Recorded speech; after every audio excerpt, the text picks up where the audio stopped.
Introduction. You've found your way to a place where history drifts as gently as steam from an old cauldron. Tonight, you and I will wander back to a corner of the medieval world few ever paused to picture in detail. The steamy, chilly back-breaking world of the laundry. A place of endless splashing, splattering, and scrubbing. A place that kept the medieval world presentable, but at the cost of raw hands, chapped skin, and bodies bent low over tubs from dawn until dusk. So let the day slip away. Let your mind float through the gentle hush of running water, the rhythmic slap of cloth against a washboard or a flat stone. Imagine the smell of soapwort and the trickle of water weaving through reeds and rushes. Here, in the soft shadows of early dawn, we slip into the world of the medieval laundress. The quiet hero of cleanliness, in a time when dirt clung to everything. Segment 1. A day in the washer. Imagine yourself waking in a small timbered cottage, the air still cold from the night. A single rushlight flickers by your straw pallet. Your muscles ache from yesterday's toil, but there's no time to linger beneath the rough wool blanket. The smell of damp cloth is already in the air, an aroma you've learned to live with, the scent of your livelihood. You rise, wash your face in a chipped basin with icy water drawn the night before, and pull your thick woolen skirt over your shift. A sturdy apron goes on next, tied tight to shield your clothes from the worst of the You slip your feet into leather shoes, the soles nearly worn thin, and pin your hair beneath a simple linen coat. A laundress must keep her hair from trailing into sudsy tubs. Outside, the dawn is just a pale line on the horizon. The other women are already gathering, heads bowed against the early chill, shoulders hunched beneath shawls. You nod in greeting, your voice too hoarse with sleep for chatter, just yet. Together you shuffle toward the washyard. A muddy clearing behind the cottages or near the riverbank if you're really lucky enough to have fresh flowing water. In the center of the yard stand several large wooden vats, half barrels bound with iron hoops, each lined up like small cauldrons for boiling linen. Some are already set over low fires, flames licking the soot-darkened sides. The smell of smoke drifts on the breeze, carrying with it the promise of warmth, though that warmth never quite seems to reach your frozen fingers. Beside the vats, the wash stones, large flat slabs dragged from riverbeds long ago, wait for the day's labor. Beside them, piles of linen sorted by owner. The lord's household in one heap, the local reef's family in another, and the poorer villagers' threadbare cloth stacked separately. Each piece is marked with a tiny stitch or knot, so they find their way home again. You join the first task of the day, soaking. Linen is heavy, stiff with old sweat and soil. One by one, each bundle is dunked into barrels filled with cold water, sometimes with a handful of lye or wood ash mixed in to help lift the grime. You plunge your hands deep into the barrel, feeling the icy bite that numbs your fingers to the bone. The cloth soaks for hours, softening the filth so it can be beaten away. All around you, the yard comes alive. Buckets are hauled from the river, fires stoked higher. One woman, older and toothless, tends the sopwort. Bundles of the root boiled down into a thin, sudsy brew that is less harsh than lye but still stings when it finds an open scrape on your skin. In the distance, roosters crow, their voices echoing down narrow muddy lanes. A dog barks as it chases a rat beneath the stacks of firewood. Children's laughter drifts from cottages where the youngest are not yet pressed into work. You catch your breath for a moment, letting the early sun brush your cheeks with its weak warmth. Then it's time for the next step. Soaking alone won't do. The cloth must be scrubbed and beaten until every stain surrenders. You roll up your sleeves and drag a dripping sheet from the vat, the linen so heavy it pulls at your shoulders. You flop it onto the washstone with a wet slap. Then comes the beating. A flat wooden paddle brought down rhythmically, thud after thud, each strike loosening dirt and sweat ground deep into the weave. The sound is oddly comforting, steady as a heartbeat. Around you, other laundresses fall into the same rhythm, an invisible choir of paddles and water and low murmurs. Sometimes you talk, but not of anything to marry. There are bills to pay, children to feed, blisters to tend, rent to worry over. Between the paddling, you might gossip about the lord's family. The fine silk shifts they send down, so delicate they slip through your fingers like water. Or you might whisper about who is with child, whose husband drinks away the coin meant for bread. The talk drifts on the steam that rises from the boiling vats. Hours pass like this. Slap, beat, rinse. Now and then you pause to dunk your hands into the soapy brew, scrubbing your own apron when it grows too filthy to bear. You notice, perhaps, how your knuckles have cracked again. You remember the poultice of goose fat and herbs waiting at home, a tiny comfort you look forward to each night. When the cloth is clean, or as clean as it can be, it must be rinsed again, dragged to the river or poured over with buckets of fresh water. Cold again, always cold. The wind picks up around midday, pulling at your damp sleeves, seeping into your bones. But there's no warmth in the washyard, not for long. You find your heat in the labor itself, the motion of shoulders and arms working like a forge that keeps the chill at bay. And so the day stretches on, an endless dance of cloth and water and steam, each piece washed, beaten, rinsed, wrung out with aching wrists, then hung to dry on coarse lines strung between poles or hedge. The white sheets flap in the breeze like surrender flags, the only bright spots in the drab yard. As you glance at the line of drying linen, you might think how each piece will soon be back in the Lord's hall, draped across his bed, or laid fresh on the dining table. Yet no one will see your raw hands in that moment, your cracked fingernails, the burn of lye that lingers long after the work is done. But for now, you press on. The sun creeps higher, the steam swirls around you, the paddles thud and slap. The river keeps flowing past the washyard, carrying with it the secrets and stains of yet another day. Take a slow breath and let yourself settle deeper into the rhythm of the washyard. Imagine the soft mist of steam rising from the largest cauldrons, now their bellies full of simmering linen. A laundress' work was more than just beating cloth against stone. Some stains clung too tightly for cold water alone, so they turned to boiling, a method as old as the earliest hearth. You step closer to one of the A younger girl, no more than 12, stands on a small wooden box so she can reach over the rim. Her face glistens with heat as she stirs the linen with a long wooden paddle, carefully pushing each piece under so it doesn't float back up after. The water smells sharp, lye soap and wood ash mingling with the natural scent of wet linen. There's an almost comforting warmth that clings to your arms when you lean too close, a fleeting reprieve from the chill that seeps through the yard. Boiling linen does more than scour away dirt. It lifts the oils and sweat that sleeping bodies pressed into sheets night after night. It kills lice and the occasional unwelcome flea. The bubbling brew seems almost alive. Thick white foam drifts along the surface, popping and swirling in lazy circles. The laundress tending the vat watches it closely, knowing if she leaves it too long the cloth could yellow,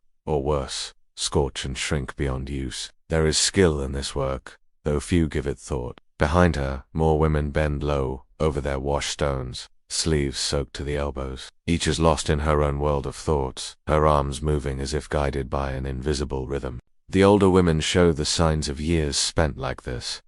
Hunched shoulders, fingers gnarled at the knuckles, backs that bend but never straighten fully again. And yet, here they are each day, just as the river keeps flowing, just as the dirt keeps clinging. Some break the monotony with quiet songs. The melodies drift like threads of silk through the mist, weaving between the thuds and slaps. They are old songs, the kind passed down from mother to daughter, words softened by countless tongues until they become more hum than language. There's comfort in the sameness, the predictability of a tune that matches the cadence of paddles striking wet cloth. You notice how the work is divided by unspoken rules. The stronger women tackle the heavy bedding. Wool blankets, thick linen sheets that soak up gallons of water and resist every attempt to be wrung out. Their arms strain as they twist and press, droplets falling in silver streams onto the churned-up earth below. The younger girls tend the lye vats, their small hands quick to catch cloth before it sinks too deep. The older ones, who have earned a measure of respect, handle the final rinses, their practiced fingers searching for stubborn stains that might have survived the boil. Every so often, the laundresses glance at the sky, measuring the sun's climb. The weather is their constant companion and greatest threat. Too much rain means the drying lines will sag under the weight of sodden cloth, and the smell of damp mildew will creep into the fabric. A sudden gust could tear a precious sheet from its peg, carrying it into the mud where the day's work must begin again. A day too hot, and the cloth dries stiff, crackling like parchment when it should be soft against skin. On better days, the breeze is gentle, the clouds just enough to shield them from the worst of the sun. A good drying day is a blessing, whispered about between strikes of the paddle. A tiny hope that tonight's supper might come a little sooner, their fingers a little less raw. Near the edge of the washyard, a young mother works with her infant wrapped snug on her back. The baby's small head bobs with each movement, lulled by the rhythm of her mother's labor. This is how the craft passes on, not through parchment or school, but through living alongside it from the earliest days. By the time that child can stand, small buckets will be pressed into her hands, and she will learn the sting of cold water, the chafing rub of coarse cloth. It is simply how it is. Not far off, the overseer's figure looms, not an official master, but one of the older laundresses, who keeps count of whose pile is whose, who reminds the youngest not to waste soapwort or splash lye too freely. She moves with a slow certainty, her face lined with the weight of years spent bent over steaming tubs. Now and then she pauses, dips her hands in the rinse bucket to soothe cracked skin, then goes on, eyes scanning for idle hands or sloppy work. The stakes are too high for carelessness. A stained tablecloth returned to the manor could mean coin withheld, or worse, rumors of laziness that stain a reputation faster than any patch of mud. And yet, in this steamy yard of battered stones and rough paddles, there is an odd pride that takes root. The cloth leaves their hands cleaner than when it arrived. Each battered linen shift that flutters from the drying line is proof that these women, for all their rough knuckles and bent backs, are indispensable to the village, the manor, the very flow of daily life. Without their labor, filth would cling, disease would spread more easily, and even the finest lords and ladies would turn up their noses at the smell of their own homes. The hours pass slowly, the sun climbs, burning away the morning chill, though the damp never quite leaves your skin. The work is endless but steady. There is no clock here. Time is measured in the slow shrinking of the dirty pile, the gradual brightening of the linen as it is pinned to the lines. You lose yourself in the repetition, each task a stepping stone that carries you across the day.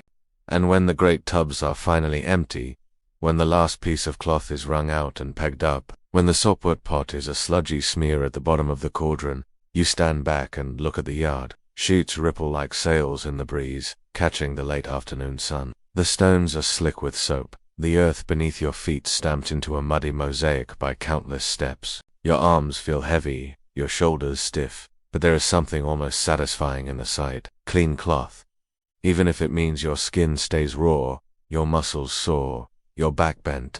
A hush settles over the washyard as the paddles fall still. The women gather their baskets, share murmured farewells, and turn their faces toward home. Another day's labor done, though tomorrow, fresh heaps will arrive, as certain as the dawn. As you step away from the washstones, you might pause by the river's edge, dipping your hands into the cold flow. The water carries away the last suds, the thin trail of soap drifting downstream to mingle with the reeds. Your reflection shivers there, a small shape in a vast world of labor, yet one whose hands have made a difference, however small.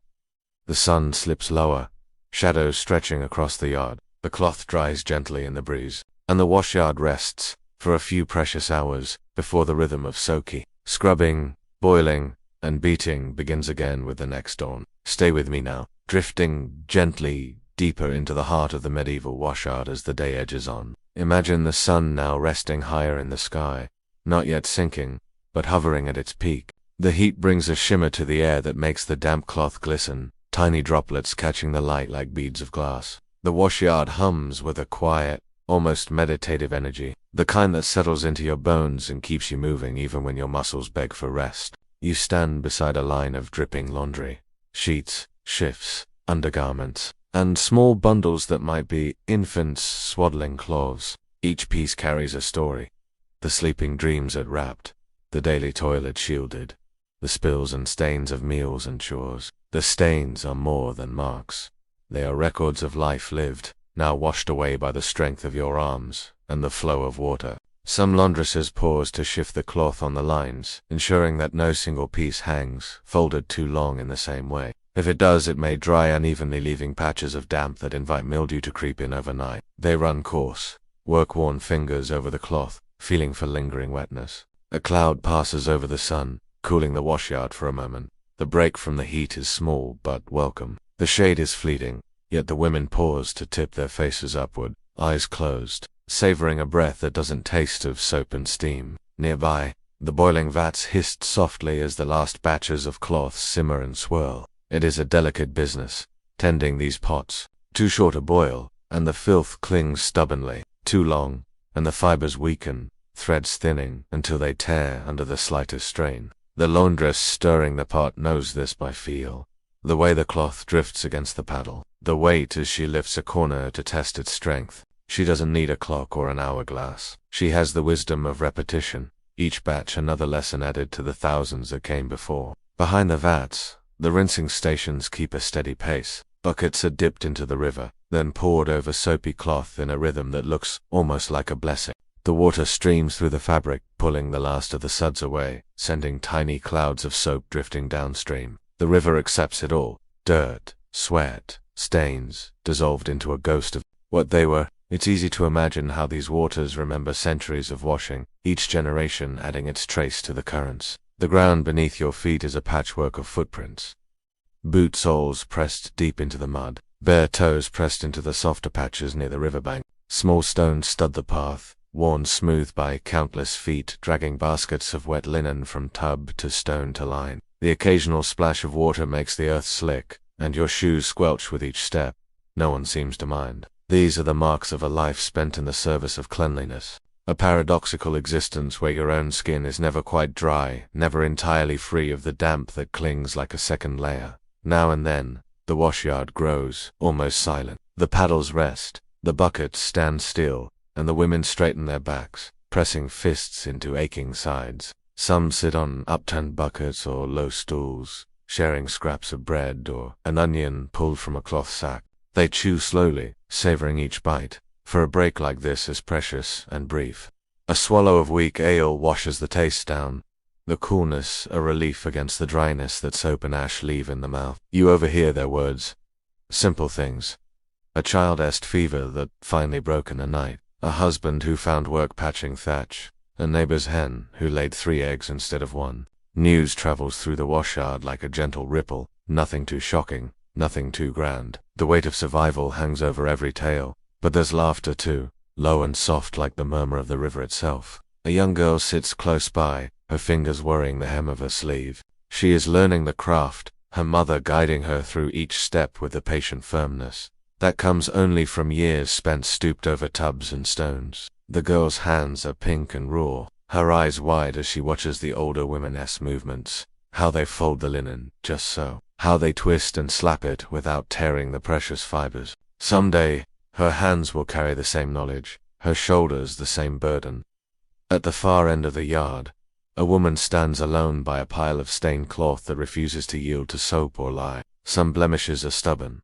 Wine, blood, the dark marks of spilled oil. She frowns at the smudges, then dips a brush of stiff bristles into a paste made from ashes and sour whey. She rubs it into the cloth with slow, circular motions, lips pursed in concentration. Her fingers work the stain patiently, as if coaxing a secret from the threads. Perhaps it will come clean, perhaps not, but she tries. It is her duty, and she takes it seriously. Above the washyard, birds wheel and cry out, their wings catching the sunlight. The breeze brings the scent of the river reeds and the faint sweetness of flowering hedges. It is a reminder that the world beyond the tubs and lines is alive, shifting with the seasons. Yet here, in this yard, life remains stubbornly the same. Stains appear, cloth is scrubbed, lines sag under the weight, and the cycle repeats. There is a strange comfort in this predictability, a rhythm that rocks you like the motion of paddles beating cloth, steady enough to lull you into a gentle calm. Sometimes, a merchant's cart rattles by on the distant road, the jingle of its harness bells carrying faintly on the wind. Its driver may glance toward the washyard, noting the fluttering lines, the women's bowed heads, before turning back to his route. The laundresses rarely look up. The world beyond the hedge can wait. The linen in their hands cannot. When the break ends, a quiet murmur passes among the women. Time to stand, to stretch out weary legs, to dip hands once more into buckets of cold water that sting the raw skin, but also numb the ache. The paddles resume their rhythm, striking cloth in the same slow cadence, as if the break were no more than a sigh between verses of a song. As you stand there, you feel the weight of the day pressing gently on your shoulders. The sun's warmth is a balm but also a reminder. Each hour brings you closer to dusk, to the long drag home with baskets, balanced against your hip, to the soft creak of your cottage door closing behind you. And yet, for now, you are here, part of this circle of labor, this dance of soap, stone, and steam. You glance once more at the river. Its waters catch the afternoon light, a ribbon of silver winding past reeds and low bushes. It accepts all that you pour into it, the sweat of your labor, the grime of countless lives, The suds that slip through your fingers, it carries these things away, far downstream, leaving behind only the scent of clean cloth and the echo of paddles striking stone. Take a breath. Feel the warmth on your skin, the dampness clinging to your sleeves, the comforting ache of muscles well used. This is the life of a laundress. Simple, endless, yet stitched through with moments of quiet strength and small triumphs. Let your mind drift deeper now, as the shadows lengthen across the washyard. The sun, once fierce overhead, begins its slow descent behind the hedgerows and rooftops. The light turns soft and golden, catching on the rippling lines of drying cloth, the linen sheets, shifts, and smocks now, pale banners fluttering gently in the evening breeze. The day's heat has lifted, replaced by a coolness that settles on your damp sleeves, clings to your skin, and reminds you how easily warmth slips away when water soaks through every fold of cloth.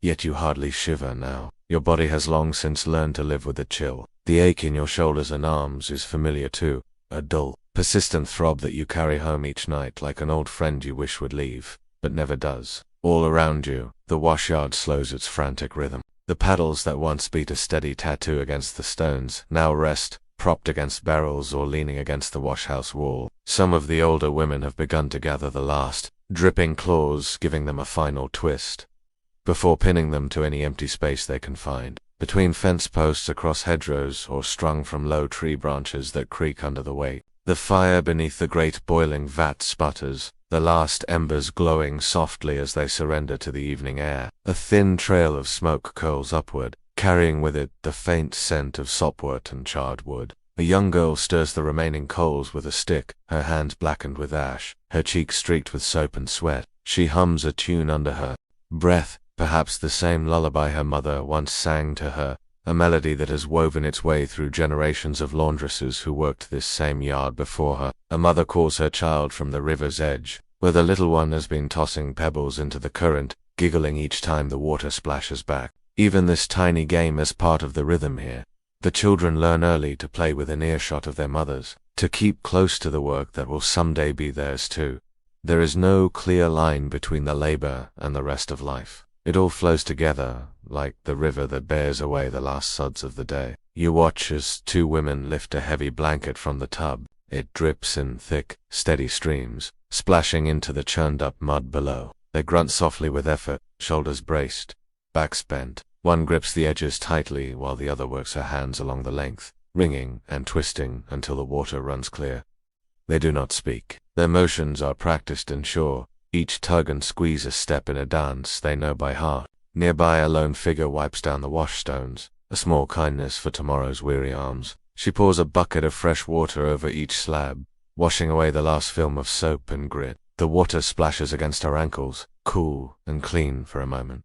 Before it seeps into the mud, she pauses to flex her fingers, massaging the knuckles where the skin splits, small cuts lined with soap that stings in the night but will heal by morning. The talk now is softer, less urgent. The chatter of midday has faded into a hush of goodbyes and gentle laughter. Small scraps of gossip drift through the cooling air. A husband who promises to patch the roof before the next rain, a neighbor's cow that calved healthy twins, a boy spotted stealing apples from the Reeves orchard. Nothing too important, nothing to burden tired minds more than they already carry. Words, like so much else here, are washed clean by repetition, whispered, shared, and then carried away like the water down the river. Over by the fence, a row of baskets waits. Some are patched with scraps of old cloth, the wicker cracked and splintered from years of use. Each basket bears the weight of the day's labor. The freshly washed linens folded neatly, though still damp, ready to be hauled home or delivered to the big houses. The baskets are heavy, but they feel lighter than the heaps of soiled cloth that arrived at dawn. There is satisfaction in that small shift, the sense that the day's stains have been beaten away, at least for now. One of the older women, her hair white beneath a threadbare coif, stands for a moment, basket balanced on her hip. She gazes across the washyard, taking in the lines of drying cloth, the steam still drifting lazily from the last warm vat, the muddy footprints stamped into the earth like a record of all that passed here today. Her lips curl in a weary smile. Tomorrow, she knows, will be the same. New stains, new sweat, new aching muscles. But for tonight, there is the comfort of completion. You step aside to let her pass, feeling the weight of your own day settle across your shoulders like a damp cloak. The ache in your back pulses in time with your heartbeat. The skin on your hands is tender, scraped raw in places, and your fingers are wrinkled from hours spent submerged in cold and hot water alike. And yet there is a warmth within you too.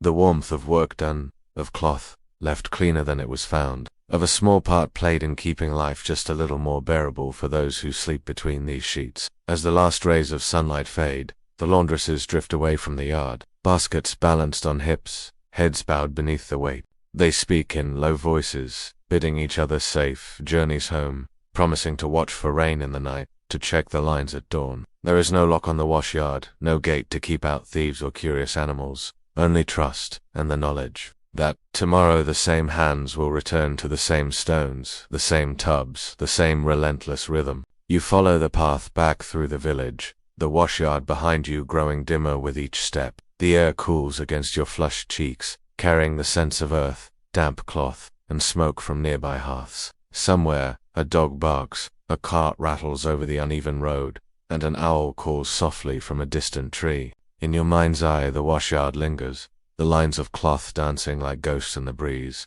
the stones slick and shining in the fading light, the river whispering secrets to the night as it carries the day's toil away. And so ends a single day in the life of a medieval laundress, a day much like the one before, and the one that will come after, a day measured not in hours but in cloth scrubbed clean, in baskets carried home heavy with the satisfaction of survival. It is a simple life, a harsh one, yet one stitched through with small, steady triumphs that catch the last light of dusk and glimmer like hidden stars. Segment 2. The washerwoman-esque thoughts drift now from the washyard itself to one life within it, a single figure among the bowed heads and busy hands.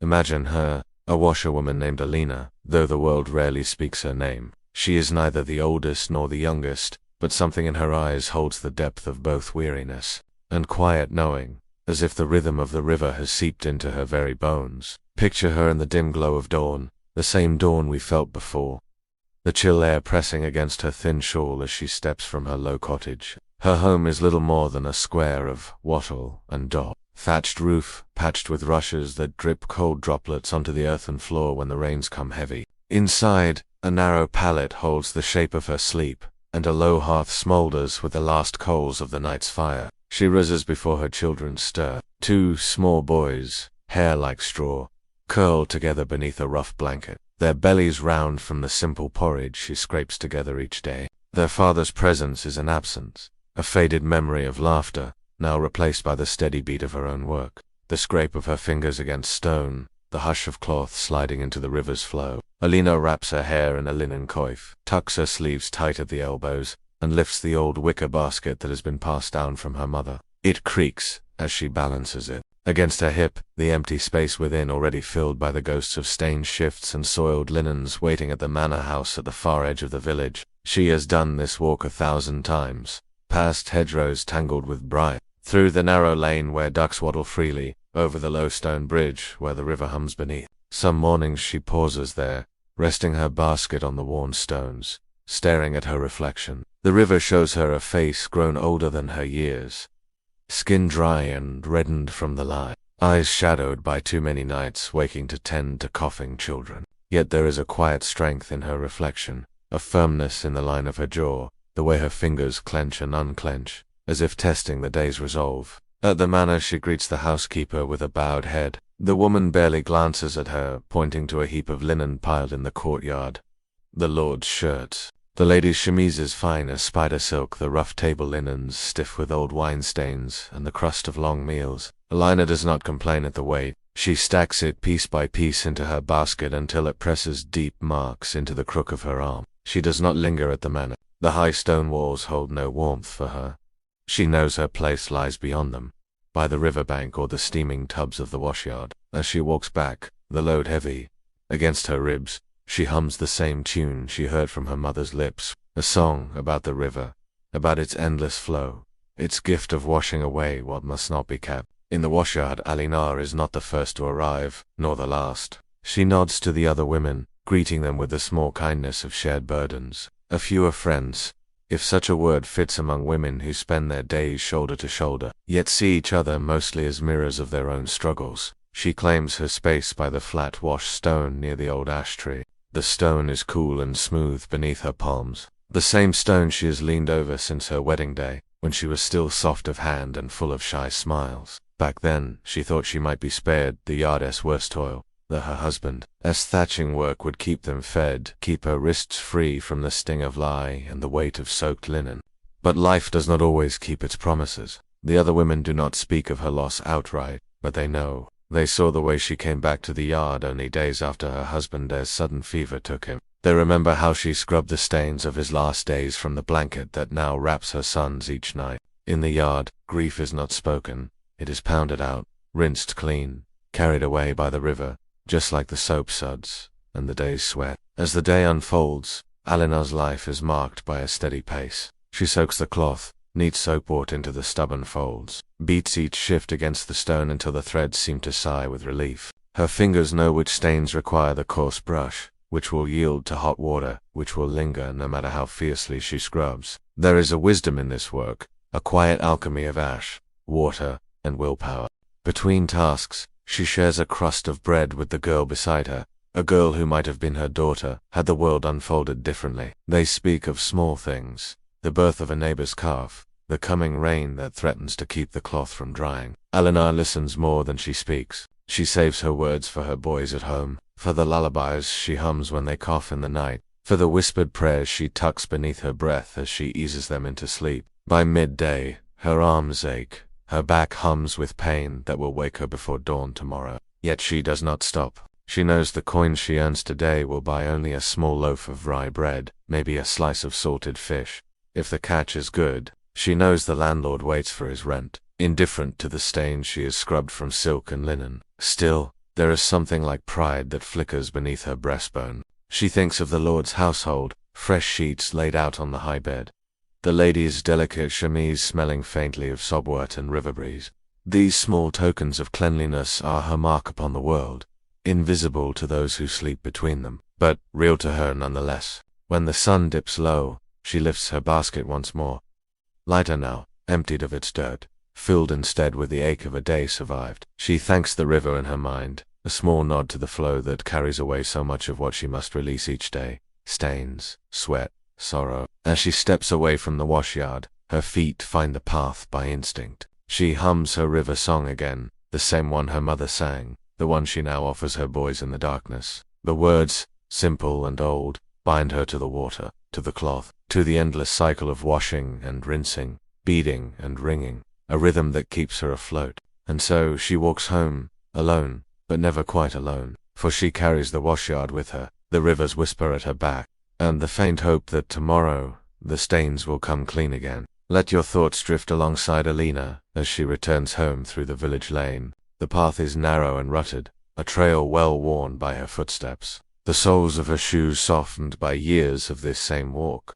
From cottage to manor, manor to washyard, washyard to cottage again. As she walks, her eyes catch the changing colors of the hedgerow, tiny yellow blossoms among the brambles, a sparrow flitting from branch to branch. These small sights mark the turning of seasons more surely than any church bell or calendar. Spring brings green shoots and softer breezes, summer the threat of linen slow to dry if rain surprises them. In winter, the washing freezes stiff on the line, and Alina's hands crack and bleed, but even then the work does not pause. Dirt knows no season. She shifts the empty basket from one hip to the other, feeling the groove it has worn into her side over the years. A shallow hollow that speaks of countless days like this one, each the same and yet each holding tiny differences that settle into her memory like pebbles at the bottom of the river. Tonight, her boys will be waiting at the door, eyes wide for the stories she carries back, though they may never ask for them outright. She saves the gentle tales for them, of a clutch of ducklings hatched by the bridge, of a traveling peddler who came through with colored ribbons and polished tin spoons that glinted like silver.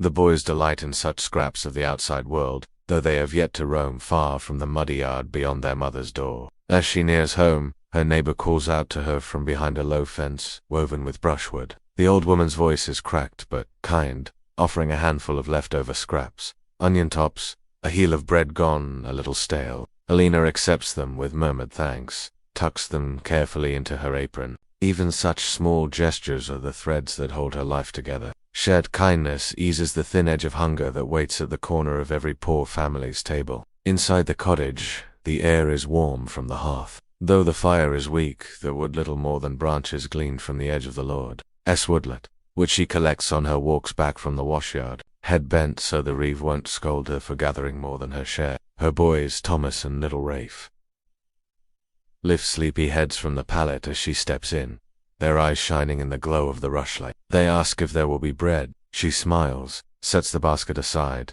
and shows them the scraps gifted by the neighbor. It is enough.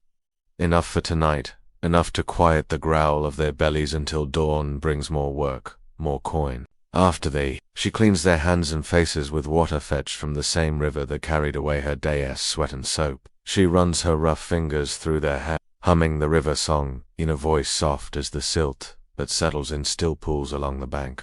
The boys drift into sleep with her hum as their anchor, their breaths deepening into the easy rhythm of trust that their mother will rise before dawn and fight another day, stains for their sake. When the boys sleep, Alina sits at the hearth and takes up her needle. Even a washerwoman must mend. Her own shifts bear the scars of the washyard. Tears where the coarse linen snagged on stone. Holes worn thin at the elbows from leaning over tubs. She patches them with scraps of cloth too small for anything else. Each piece a different color or weave, a patchwork record of garments too tired to serve any longer. Her mind drifts as she stitches. She remembers her mother's hands broad-palmed and strong, showing her how to mend a tear with tiny stitches that hold firm through wash after wash. Her mother was a laundress too, and her mother before her. A line of women bound, not by riches or name, but by the river path and the stains they scrubbed away. Once, Alina dreamed she might step outside that line. She remembers the bright spark of love when her husband, Edwin, first pressed his coarse thatcher's cap into her hands, promising they would have a cottage free of leaks and want. For a while, they did. Their roof tight against the rain, the hearth warm enough to keep the frost at bay. She did less washing then, enough to trade for small extras, a pot of honey a strip of new cloth for a Sunday call. But dreams are fragile things. As she learned the winter, Edwin's cough turned wet and heavy. The sickness came fast, claimed him faster. The washing did not wait for grief to pass. Neither did hunger. The next morning, she pulled her coif tight and returned to the washstones, the same place she had stood as a young wife, only now with more stains to scrub away. Sorrow stitched invisibly into every thread. The fire flickers low as she sets the mended shift aside. The river song hums faintly in her head, a reminder that tomorrow she will return to the same washyard, her basket heavy once more. Some days she wonders if her life will ever change, if there might come a time when her boys, grown strong and broad-shouldered, like their father, will build her a thatched roof, sturdy enough to keep out more than just the rain. Perhaps they will leave the village altogether, find work that does not stain their hands raw and soak their clothes through to the bone.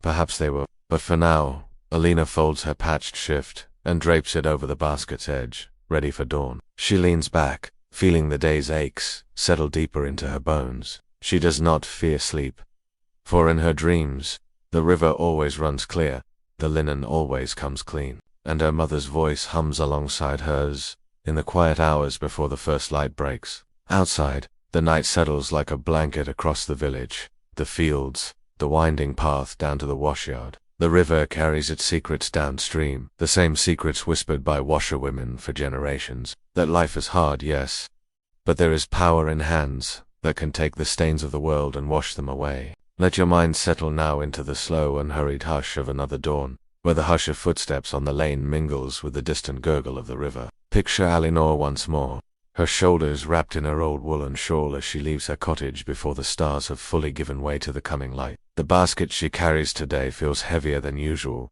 though it holds no more cloth than any other morning. Sometimes it is not the linen, but the memory it carries that makes the burden so great. A new bundle sits on top of the pile, the small clothes of the reeve's wife, soiled and stiff with old stains that whisper secrets best left unspoken. Alina knows better than to ask how they came to be, better than to wonder too much at the bruises half hidden beneath the housekeeper's explanations. Some stains run deeper than any sopwood can reach. She trudges down the muddy path, the frost crunching beneath her shoes where the lane dips low. Overhead, dawn seeps into the sky in pale ribbons. She takes comfort in the feel of the earth under her feet, a path she knows by heart, a path that has carried her through seasons of plenty and seasons of famine alike. At the washyard, She sets down her basket with a low grunt. The other women greet her with small nods. There are no words yet this early. Only the low clatter of buckets dipping into the river, the hush of fire being coaxed to life beneath the great boiling V. The air smells of damp ashes, and the first curls of steam rising as the water warms. Alina chooses her place at the stone beneath the old ash tree. The same place where her mother once stood. The same spot where she taught Alina to scrub the filth from a lord's fine linen while singing a quiet tune to keep her mind steady. She lays out the clothes, sorting the reeve's wife's garments from the rest. Her fingers brush over the coarse shifts, pausing at the dark smudges that ring the cuffs and hem. She does not sigh, though her breath catches for a moment in her chest. Some things cannot be boiled away. Beside her, the younger women work in pairs, lifting heavy blankets into the vats with a practiced heave that rocks the cauldron gently on its stone base. They chatter in low voices. Small gossip about a traveling friar spotted at the tavern the night before. Rumors that he carries relics in a battered box, bones and beads he claims are holy. Alina listens but does not join in. Her mind drifts instead to the coins the reeve's wife slipped into her palm last evening. An extra farthing pressed between their fingers in the shadow of the courtyard gate. A silent plea not to speak of what the cloth might reveal. The water grows warm beneath her hands as she plunges the shifts into the lye-soaked tub. The sting of it seeps into her cracked skin, a sharp reminder that her hands will never truly heal while this work remains her daily bread. She scrubs the cuffs with her stiff-bristled brush, the sound of bristles against cloth like the soft patter of rain on the thatched roof back home. Once, when Alina was still new to this work, she believed all stains could be scrubbed away if only she tried hard enough, if only the water was hot, the soap strong, her hands tireless. But the years have taught her what the river already knows. Some marks remain, faint ghosts stitched into the weave no matter how fiercely they are beaten against stone. She shifts to the next bundle, the linen napkins from the Lord's table, stained with rich meats and wine. These are easier to lift than the stains of blood or bruises. Food leaves its trace, yes, but the soapwort roots know how to coax such colors back to pale white. She works steadily, the smell of the herbs drifting around her as the other laundresses begin their own scrubbing. The yard filling with a chorus of paddles thudding against washstones. Between the slap of cloth, the murmured talk, the hiss of steam, Alina's mind turns inward. She remembers the first years after Edwin's death, when the work felt like a punishment. Each stone she bent over an anvil for her grief. She remembers her mother's words, spoken softly on nights when sleep would not come. Keep your hands in the water, and your heart above it, child. The stains will cling to the cloth, but not to you, if you remember that. These words echo in her now as she leans over the tub, wrists aching with the steady churn of linen through hot, soapy water. The stains lift slowly, the water darkens with the story they tell, but her heart, battered though it is, remains dry and steady, afloat above the river's ceaseless flow. Nearby, the older women work in silence. Their eyes are rheumy, but their hands know every fold and crease, every patch where threads thin with age. They, to carry secrets. Tales of husbands lost to sickness or the blade, children buried too young, debts owed. The washyard holds all these stories in its muddy ground, yet the women do not speak of them aloud. Instead, they scrub, they rinse, they hang the cloth too dry, the only testament to their endurance, the line of sheets billowing like sails against the sky. A gust of wind rattles the drying lines, snapping linen like a banner in battle. Alina lifts her head, eyes tracing the pale fabric as it dances free for a moment before settling again. It reminds her of Edwin's laughter when he'd stand beneath their fresh-washed blanket, letting them whip around him like knights' banners. She allows herself a small smile at the memory, a tiny spark that flickers in her chest before the next shift calls for her hands. By midday, the washyard grows warm. The sun lifts the steam from the vats in soft plumes, painting the air with a hazy glow. Alina wipes the sweat from her brow with the edge of her apron, mindful not to smear the damp cloth she holds. She glances at the reeve's wife's shift, now draped over a low hedge to dry. The stain mostly gone, but not entirely. She knows the woman will see it and understand what cannot be spoken, will press another farthing into Alina's palm and beg her silence once more. When the last cloth is wrung and pinned, Alina sits back on her heels, the stone cold beneath her knees. She flexes her fingers, watches the river flowing past the washyard's edge. The water is brown and clouded here, full of soap and ash and the stories it carries downstream. In it, she sees her own reflection, the same eyes, the same hands, yet something softer in her face. Not hope, exactly, but something quieter still. The understanding that she is more than the stains she scrubs away. Around her, the other women begin to gather their baskets. The day's work is not finished. It never truly is. But the sun is sinking, the shadows stretching long across the yard. Alina lifts her empty tub, stacks the brushes and paddles neatly beside it. She nods to the girl who will tend the fire until the last embers die. The washyard will rest tonight, its stones cold and silent, until dawn stirs them to life again. As she turns for home, the weight of the Reeve's wife's shift lingers in her mind, a reminder that some stains follow you, no matter how many times you kneel at the river's edge. But Alina walks on, her shoulders straight beneath her shawl, her heart dry above the water's flow. Let your mind wander with Alina once more, as dusk curls around the village, a soft blanket laid over weary shoulders. She walks the path home, the basket empty, but her thoughts heavy. Heavy with secrets, with half-scrubbed stains, with the memory of what the river carries away and what it always leaves behind. The washyard lies behind her now, steam gone cold above the vats, the washstones slick and dark in the last traces of sunlight. The lines of drying linen flutter in the breeze, the final pieces refusing to surrender their dampness to the night air. They will hang until morning, kissed by dew, waiting for the sun's warmth to finish what her tired hands began. Her shoes squelch in the rutted path where the day's foot traffic has churned the lane to mud. She pauses by the bridge, leaning her basket on the low stone wall. The river below hums its constant song, water sliding smooth over worn rocks. Alina watches it for a moment the same way she has done, since she was a girl standing at her mother's elbow, fists balled tight with the worry of whether her own hands would grow strong enough to do this work. She dips her fingers into the water, cool and gentle after the harsh bite of lye. The chill runs up her wrist, soothing the red cracks that mark where the soap has seeped under her skin. She imagines, just for a heartbeat, what it would be like to wade deeper in, to let the river wash not only the stains from cloth, but the cares from her mind, to be carried downstream like a drifting branch, her burdens lifted away by the same current that bears suds and secrets alike to places unseen. But she cannot linger too long in dreams. The boys will be waiting. Thomas with his bright questions about the world beyond the head, Rafe with his round eyes and quick, sticky hugs. They will clamor for stories while she scrapes the bottom of the larder for supper. She will hush them with a lullaby they know by heart, the river song that promises tomorrow will come, and so will bread. She picks up her basket again and continues on. As she nears her cottage, the neighbor's window glows with a warm flicker of a half-fire. She sees the silhouette of the old woman bent over her, mending the shape so familiar.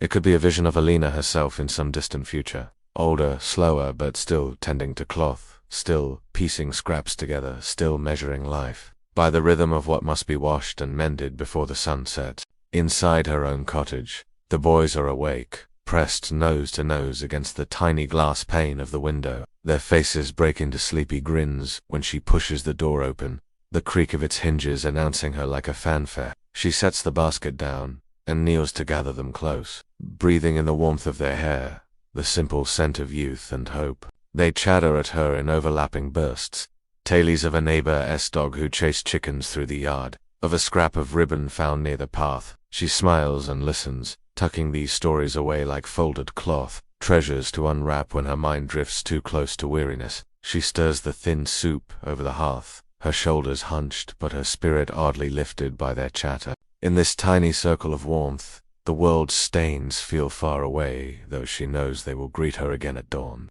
New cloth heaped high, new secrets hidden in folds and hems, new coins pressed into her palm with downcast eyes, and murmured thanks. After supper she washes the boys' hands and faces in the same basin she carried from the river's edge years ago. The water is tepid, its surface dappled with soap scum and tiny bits of lint. She hums as she works, the tune so familiar now that the boys sometimes mouth the words along with her.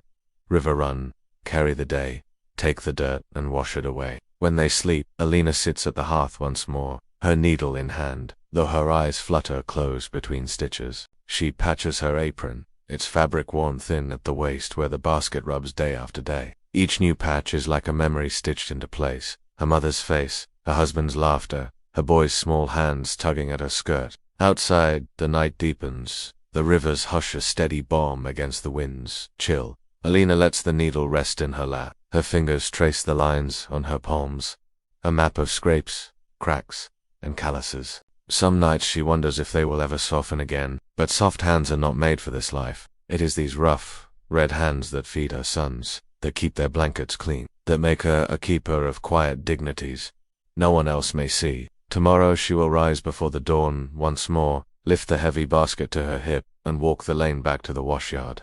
The stones will be cold, the water colder still, the stains will cling stubbornly, the river will whisper its song of secrets carried away, and Alina will bend to her work with the same quiet strength she has always known, her heart above the water, her spirit dry where the river cannot reach.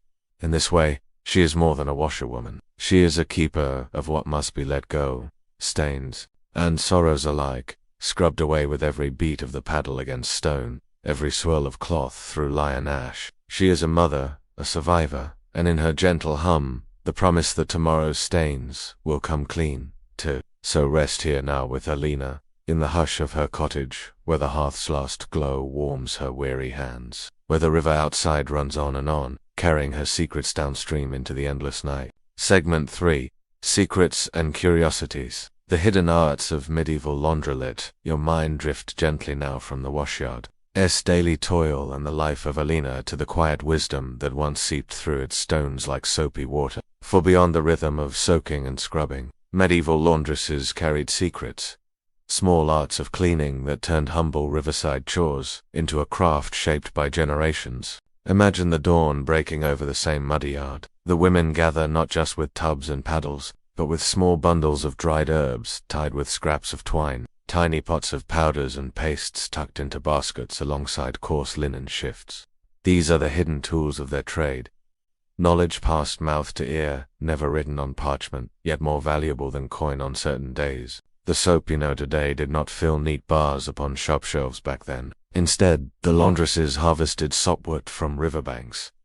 Low, leafy plants, with pinkish flowers, their roots thick with natural saponins that froth into a gentle suds when boiled. Picture them bent over muddy stream beds, fingers digging for the tangled roots, lips moving in soft prayers that the river's bounty would be enough to keep stains at bay for another season. In the corner of the yard, a wide-bellied pot simmers on low embers. The supwort roots bob and swirl in the water, releasing a faintly sweet, green scent.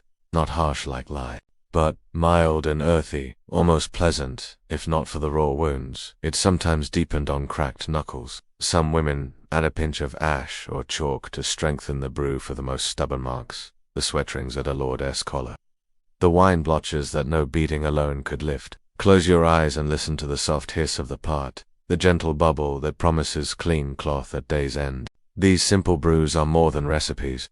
They are the bridge between dirt and decency, in a world where the stain of filth could mark not just a garment, but a family's reputation.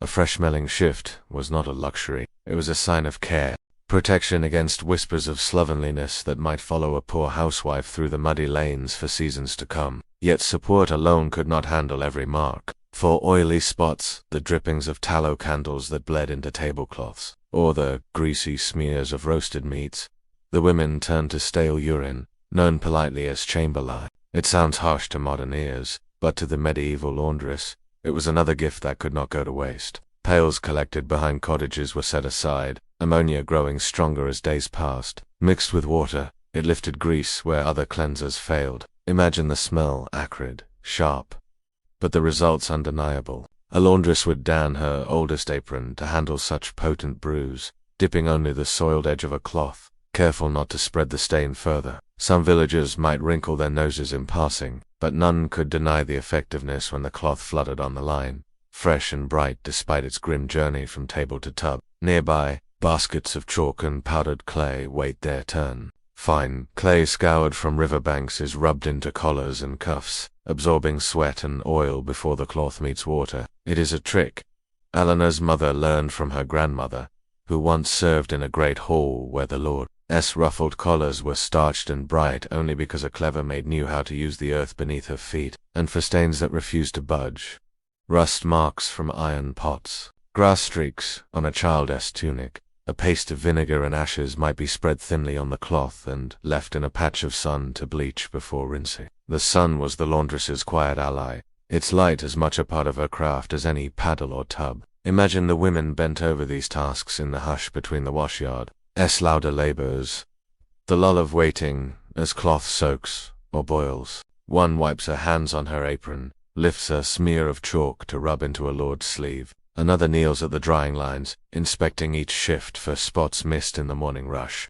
Tiny rituals woven into the larger work, each one a silent testament to the laundress's place as both laborer and keeper of household dignity. Sometimes a traveling peddler would come through the village clinking with strange powders from distant markets, crushed soapstone, fine, imported lye, or little cones of scented resins that promised to leave a chemise smelling sweet as spring blossoms. Few could afford such luxuries, but the curious gathered around all the same, eyes wide as the peddler poured a pinch onto his palm, demonstrating how a single cone could freshen a lord's kerchief. Most women stayed loyal to the river's bounty, the roots and ashes they trusted with their skin and cloth alike. Beyond the visible tools, there were whispered charms, too. Small mutterings slipped beneath breath when the work felt too heavy or the stains too stubborn. Some women tied sprigs of rosemary to their apron strings for protection, a ward against the evil eye that might keep the linens forever dingy no matter how many times they were scrubbed. Others tucked smooth river stones into pockets, tokens to remind them that all things, no matter how stained, could be carried away in the flow if one waited long enough. And so, the washyard was more than wood and stone. It was a place of hidden alchemy, where the filth of daily life met the quiet ingenuity of women who knew how to coax cloth back to a semblance of new. Their recipes, humble as they were, held the line between the chaos of daily toil and the small dignity of a clean shift at dawn. Now, breathe slowly, and listen to the hush of the yard as the sopwood pot bubbles low. The cloth soaks in pale clay. The hush of whispered charms floats above it all like steam. Beneath it all the river hums carrying these secrets downstream. Roots and ashes, chalk and vinegar, hope and effort, all blended into the quiet craft that made the medieval laundress more than a laborer, but a quiet keeper of her community's respectability. Settled deeper now into the soft rustle of drying linen and the gentle hiss of the simmering sopwood pot. Let the chatter of the washyard fade to a hush as we wander into the quieter corners of the laundress's craft. The places where superstition and practicality meet, where little mysteries hide in plain sight. Imagine Alina and her fellow washerwomen gathered in the still hush of early dusk, their arms resting at last, though the work is never truly done. They lean against washed stones, worn smooth by decades of pounding linen and weary elbows. In these lulls, when the paddles rest and the water goes still, stories are traded as easily as bread crusts and bits of mending thread. In one village, they whisper, there was a laundress who claimed to lift the darkest stains, not with lye or clay, but with the dew of a May morning. She would rise before dawn, long before the roosters crowed, and spread the soiled cloth across the meadow. As the sun rose, she would gather the dew that settled on the linen, blotting it with a clean rag and murmuring a charm learned from her mother's mother. Folly, perhaps. Yet the villagers swore her shifts shone whiter than any boiled in ash and soap, or the tale of the chalk pits on the village's edge.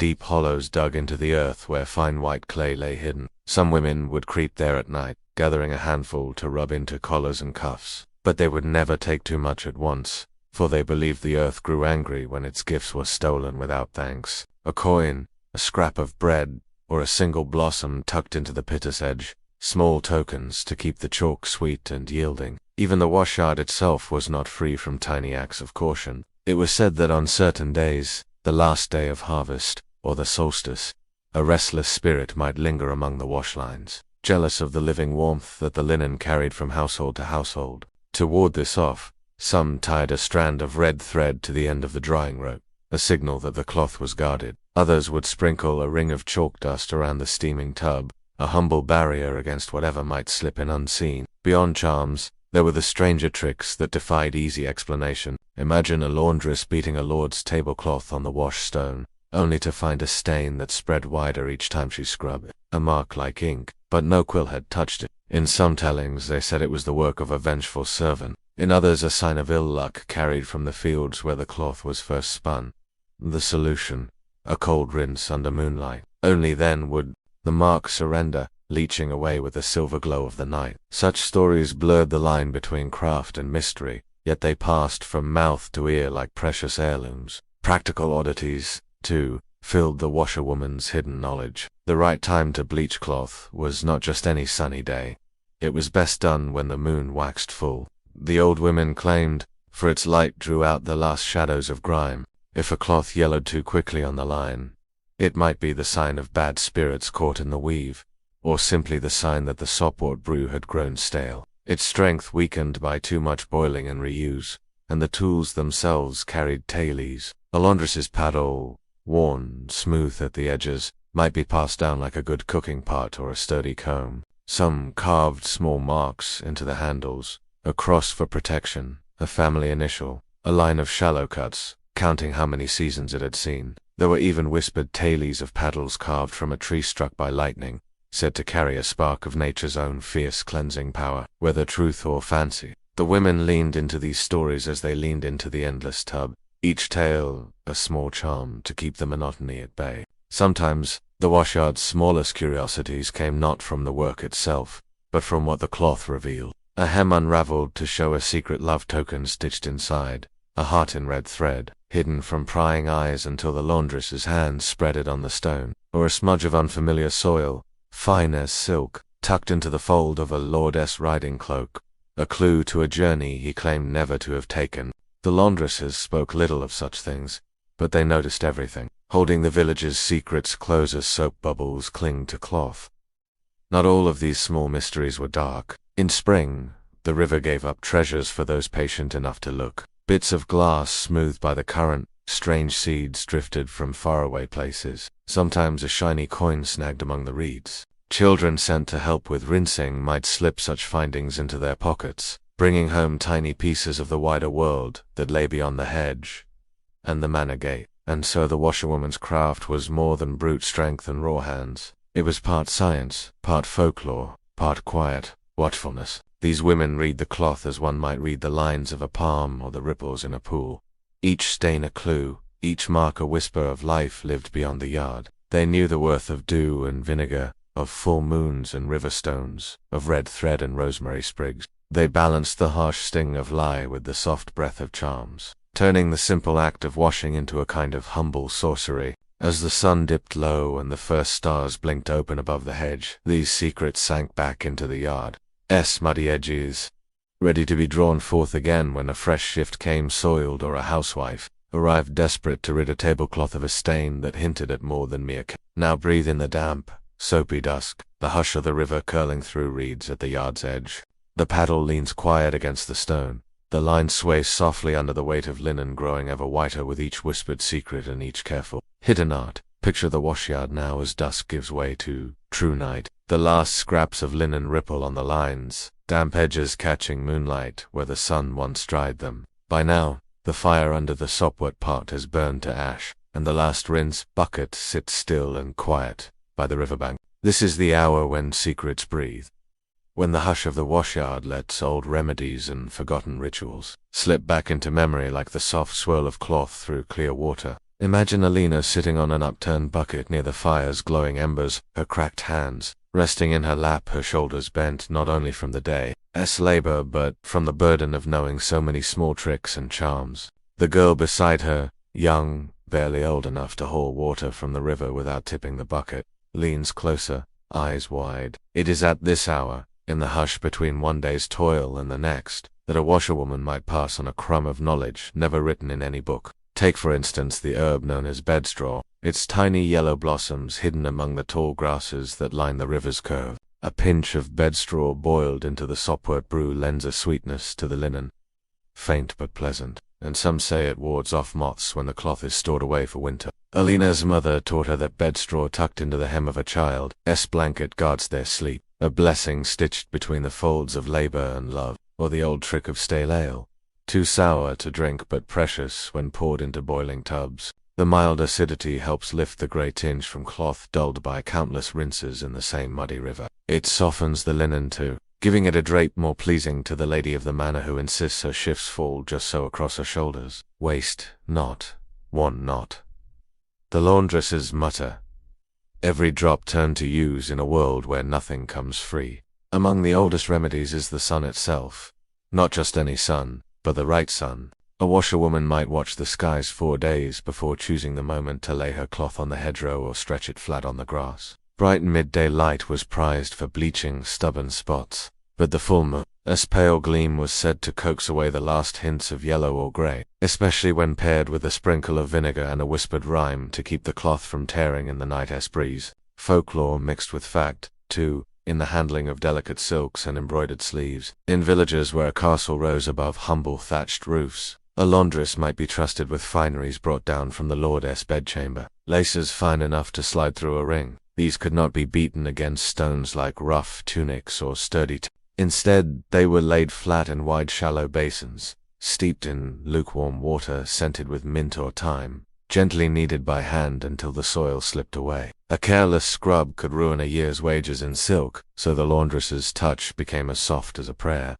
Sometimes the river taught its own lessons. In spring, when the snowmelt swelled its banks, the current turned fierce, washing cloth clean in half the time if one dared wade in deep enough. But many a girl learned the hard way that the river could be greedy. A shift lost downstream, a paddle swept away, even a foot slipping on the slick stones that lay hidden beneath the brown swirl. Mothers taught daughters to bind the cloth with sturdy twine, tying it to stout willow stakes driven into the mud. Some said a quiet blessing over the stakes, asking the river to do its work, but leave the cloth behind. Other remedies were shared only in murmured confidences. A woman with a husband whose tunic reeked of the alehouse might slip a sprig of sage into the rinse-water, not to lift the scent entirely, but to mask it enough that her neighbors' tongues stayed still. For a child's shift stained with sickness, rosemary steeped in boiling water could chase the smell of fever from the linen. Or, so the women hoped, praying it would take the illness with it down the river's flow. Sometimes these rituals spilled beyond the washyard's edge. When the plague crept through distant towns, the laundresses spoke in hushed tones of how to boil cloth twice, how to bury old shifts, if stains turned to dark to trust. They sprinkled vinegar along the wash-stones, scrubbed their paddles clean with sand and scalding water, and tied sprigs of juniper to their aprons for protection. Their knowledge of what the cloth could carry lice, sickness, rumor, made them watchful guardians, as well as scrubbers of stains. All the while, the river kept its steady pace. Each bucket dipped in and poured out carried these tiny spells away. Stale ale, vinegar, rosemary. Secrets mixed into the current and sent drifting downstream. A washerwoman's life was full of such contradictions. Raw hands and hidden wisdom. Toil that scraped her bones yet left behind a subtle pride. She knew what it meant to beat filth from a lord's finest tablecloth, and what it cost to keep her own children warm beneath a patched blanket she'd scrubbed free of last winter stains. By the hush of the fire's last glow, Eleanor's voice might fade to a whisper, her eyes soft as she presses the girl's hands around a bundle of dried salt. "Keep your secrets well," she says, repeating her mother's words. "The stains will always come back, but so long as you have your roots in your river, they needn't stay forever." Beyond the hedgerow, the moon lifts higher. The drying lines sway like ghostly sentinels, their pale burden gleaming faintly in the silver light. And beneath it all, the river keeps its quiet promise. To carry what must go, to wash away what clings too fiercely. To remind those who stand at its edge that every mark can fade if the hands that scrub it are patient enough. So rest here now, at the edge of the yard, where the hush of old remedies mingles with the rustle of linen in the breeze. The paddles sleep, the embers cool, and the secrets of centuries drift onward, wrapped in river water and moonlight. Let your mind drift now through the hush of the yard. As the last steam fades from the tubs, the paddles lie propped neatly against the stone wall, and the drying lines sway like soft ribbons in the silver hush of night. If you listen carefully, you might hear the murmur of secrets slipping back into the earth, the old practical magic that made a simple washerwoman something more than the world often saw. In the quiet moments after dusk, when the young girls have gone home to their pallets, and the older women linger by the dying coals, small truths slip between them like warm bread passed hand to hand. The herbs, the chalk, the vinegar and urine, these are tools, yes, but they are also charms against life's stubborn marks. They are the stories of mothers who bent their backs over the same stones, whose hands cracked in the same way, whose voices hummed the same old lullabies to hush the sting of cold river water. Picture Eleanor once more, her face lit by the faint glow of the hearth that remains burning back in her cottage. Her sons sleep within, warm beneath blankets she has scrubbed so many times that the cloth is thin in places, yet soft from so many hours beaten clean. She sits on her low stool by the door, watching the pale wisp of smoke curl into the moonlight. The river's hush always in her ears, even from here. In her lap rests a scrap of cloth. An old shift, too torn to mend again.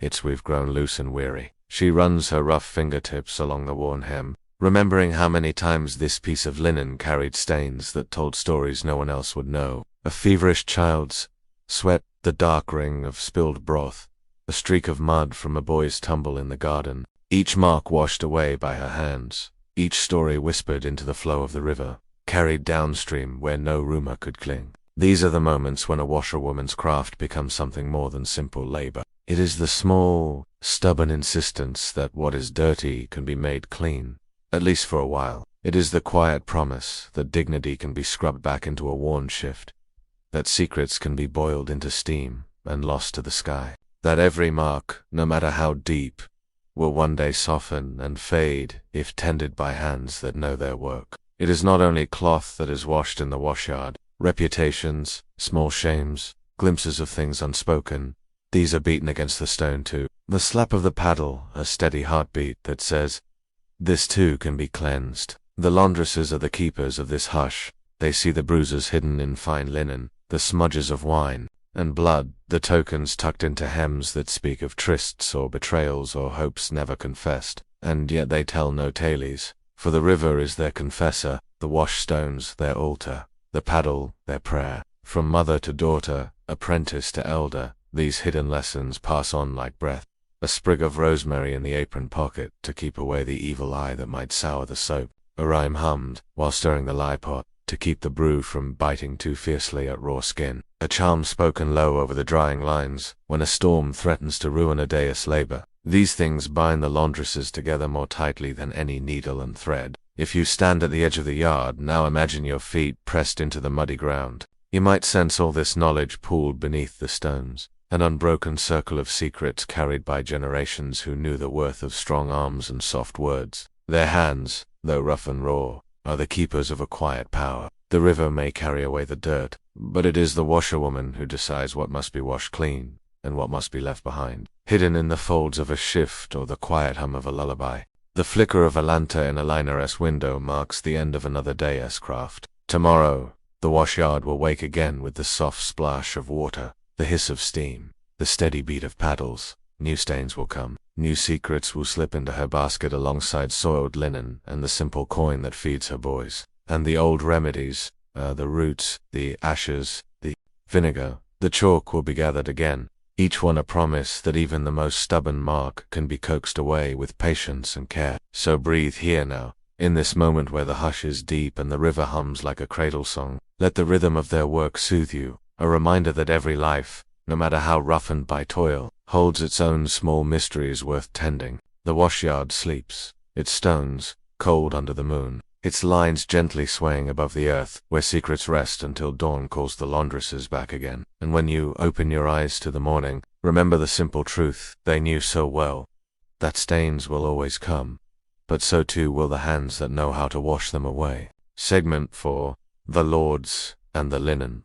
The contrast of luxury and lavish. In now as we lift our eyes from the muddy washyard to the high stone walls of the manor house, or perhaps the grander sprawl of a castle perched on a gentle rise, its banners catching the morning breeze. Here, among the cold flagstones and white hearths, the cloth washed by women like Alana drapes itself in the soft folds of wealth and power.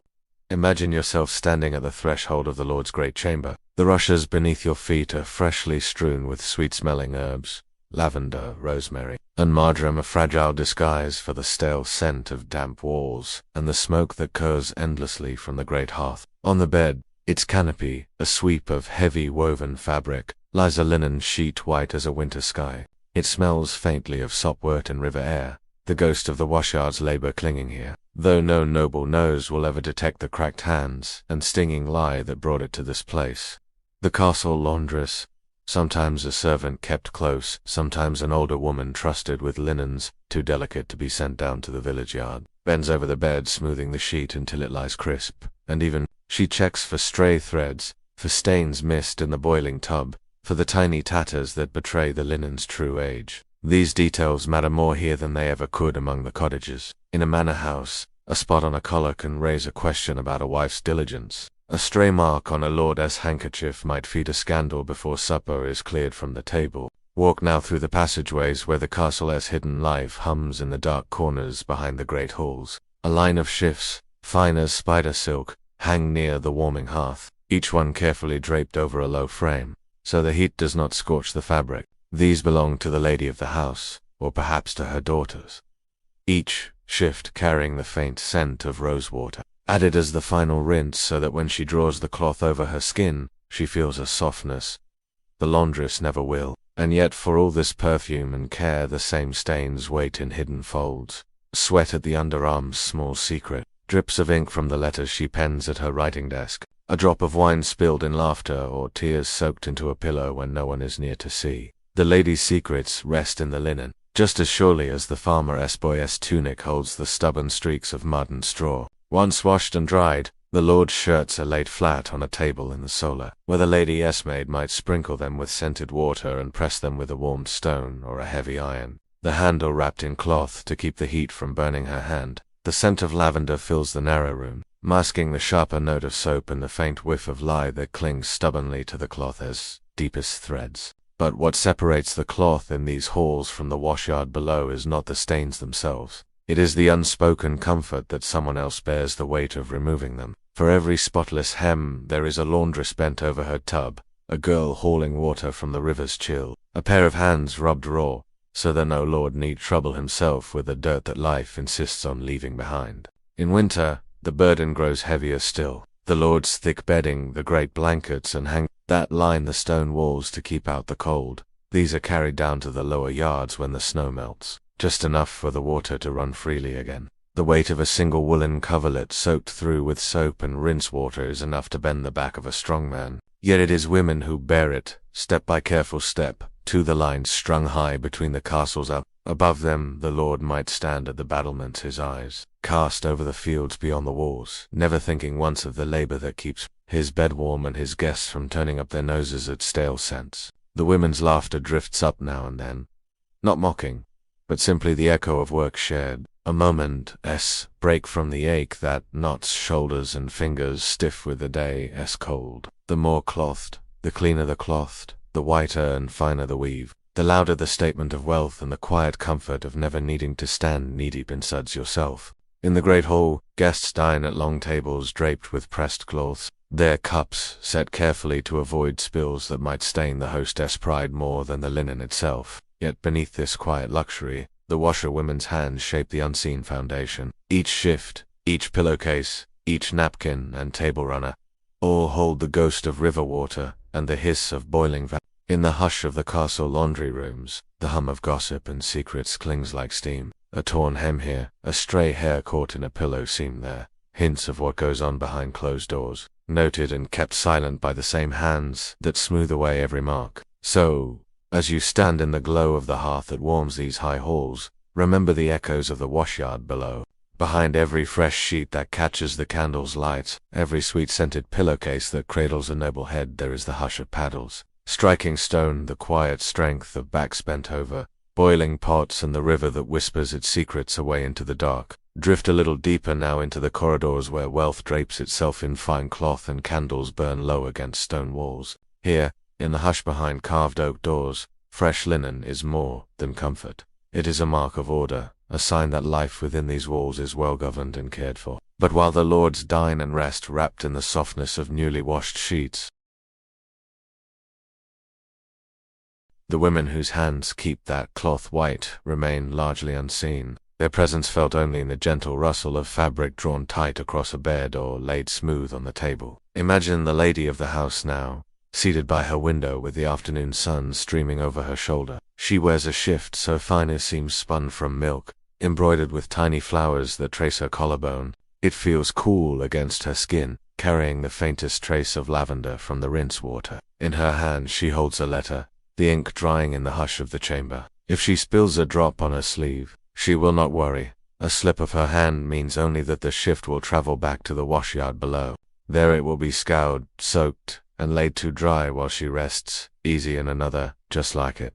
A stack of spares waiting in the coffer at the foot of her bed. She does not think of the laundress whose fingers will worry that ink stain. whether the spot will lift cleanly or leave a pale ghost that might draw a housekeeper's sharp tongue. She does not hear the paddles or smell the sting of lie that bites at raw knuckles. She trusts only that when the cloth returns, it will be fresh once more, her slip of ink lost to the river that washes sins, yet for all the distance between them. The lady in her chamber, the laundress at her stone. These two worlds are bound by the fabric they share. One wears it close to her skin, the other scrubs it clean with hands already raw from yesterday's shift. Each needs the other in ways the hush of daily life rarely says aloud. Picture Al and I called up to the great house not only to collect soiled linen, but to deliver the fresh. Baskets lined with rush mats to protect the newly washed cloth from the mud of the courtyard. She waits at the back door, her head lowered as the housekeeper counts each piece, lifting edges to the light to check for stains that might have lingered. A good batch earns a nod. Perhaps a small wedge of bread, a blessing slipped into Alinar's palm for her boys. A poorly scoured shift brings the threat of lost work next week, or worse, gasset, that the washerwoman grows careless, her paddles striking with less force than they once did. In rare moments the lady herself might appear, her shadow falling long across the stone floor as she pauses to murmur a word of thanks.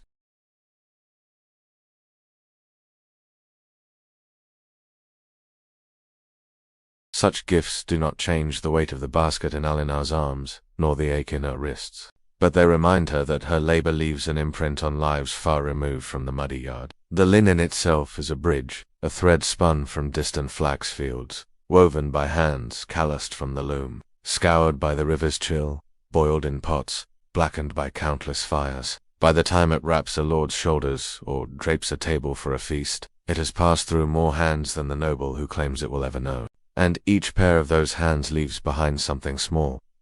The hum of a lullaby whispered over a tub, the hush of a prayer breathed while paddles beat cloth against stone, the soft sigh of a back straightened in relief when a stubborn stain surrenders at last. In the castle's hidden corners a few keep these truths close. The housekeeper knows, her ring of keys clinking as she moves through the linen storeroom, shelves stacked with folded shifts, and under things, napkins in neat piles ready for the next banquet. She counts each piece like coin, her ledger marking every slip and tear that must travel back down to the village yard. She knows which washerwoman can be trusted with the fine silk ruffs, which will handle the thick woolen bedding without leaving soap residue that might itch the Lord Eskin. Her sharp eyes see everything, and yet even she does not linger at the washstones or dip her hands into the sudsy tubs. Sometimes, a curious child in the manor might wander down to watch the linen lines strung behind the kitchens. They see the pale sheets billow in the breeze like ghostly banners, never guessing how heavy they grow when wet, or how easily they slip from numb fingers into the churned-up mud below.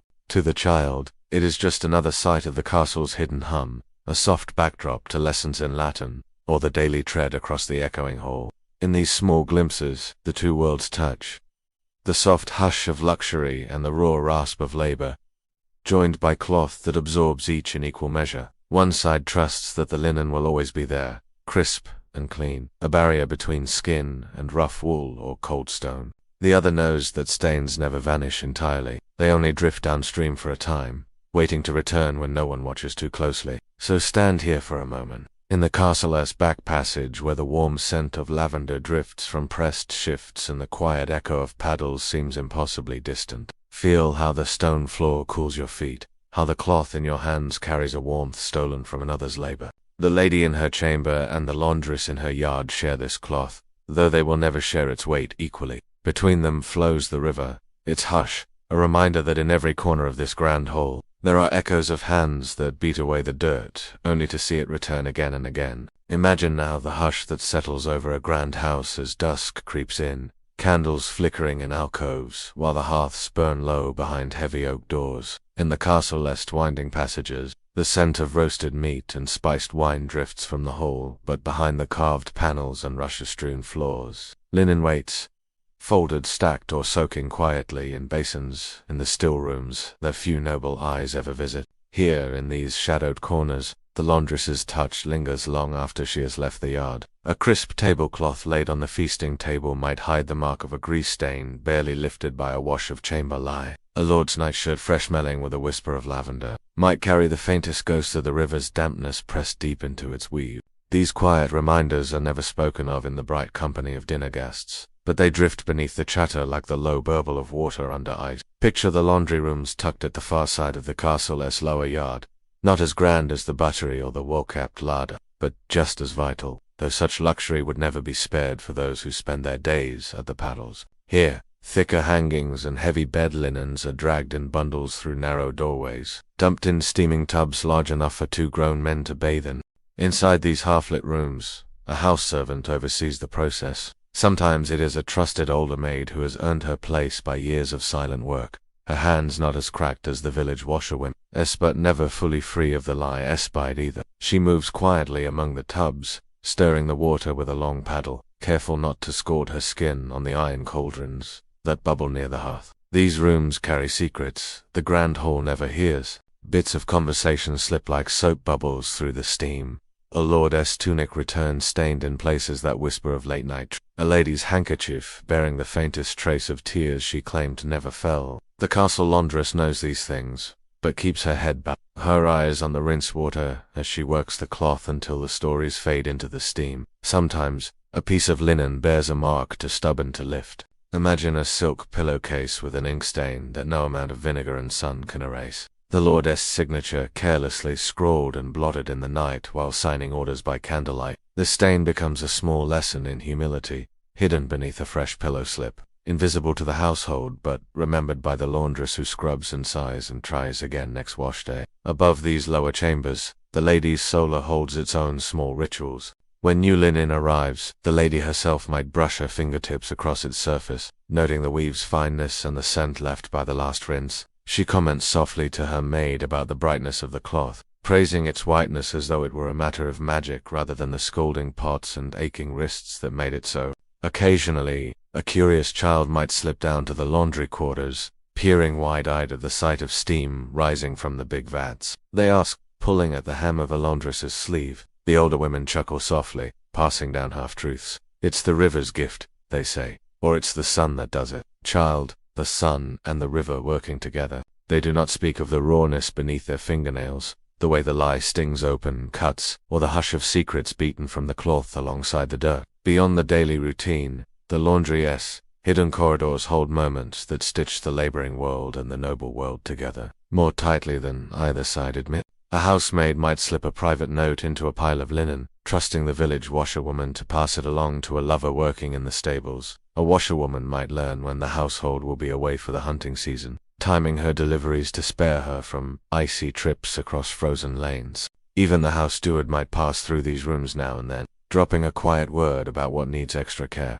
The lord's traveling cloaks, the bed linens for honored guests. These small exchanges form an unseen current, like the river that links cottage and castle with its steady, secret flow. Once in a while a lady of gentle disposition might venture to the laundry herself, trailing a hem that skims the damp flagstones. She lingers over the lines of drying cloth, remarking on the smell of rosemary that clings to the pillowcases. She might offer a compliment to the castle laundress, her voice sweet and airy, her fingers never quite brushing the water that waits, cooling in its tub. To her, the soiled linen is a passing nuisance, an inconvenience fixed with a basket and a coin. To the laundress, each stain tells a story that must be coaxed away, each fresh cloth a small triumph claimed by hands no silk shift will ever shield. Step now into the hush that fills the castle when the candles burn low, and the linen storeroom rests quiet behind its thick oak door. Shelves are stacked with neatly folded cloth. Table runners, shifts waiting for the next banquet, the next night's sleep, the next careless spill that will send them back down the hill to the river's edge. It is here, in this dim corner scented with soap and a trace of damp stone, that you can feel the link between the smooth hush of luxury and the raw hush of labor. The lady will drift off to sleep tonight on a pillow that carries the faint echo of the washerwoman's paddle. The lord will dine on a tablecloth, once dragged heavy from a boiling vat to flap dry beneath the hedgerow sun. The castle walls stand tall and proud, yet they rest on a foundation of countless hands that bear the stains of a world scrubbed clean again and again. So stand for a moment, in this quiet corridor, your fingertips brushing the folded linen, your mind drifting to the washyard far below. Hear the paddles in the dark, even when they cannot be seen, and know that in this soft cloth the hush of steam and the sigh of river water are woven like secret threads, stitching two worlds together, one that lies down to rest and one that rises before dawn to scrub it clean once more.